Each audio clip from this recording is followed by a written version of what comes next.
வெண்டைக்காய் புளித்தொக்கு செய்யறதுக்கு வெண்டைக்காய் இந்த அளவுக்கு நறுக்கி எடுத்துக்கோங்க.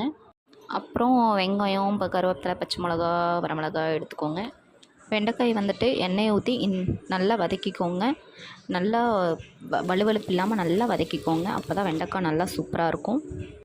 புளி கொஞ்சம் ஊற வச்சுக்கோங்க. அதை நல்லா கரைச்சி எடுத்து வச்சுக்கோங்க.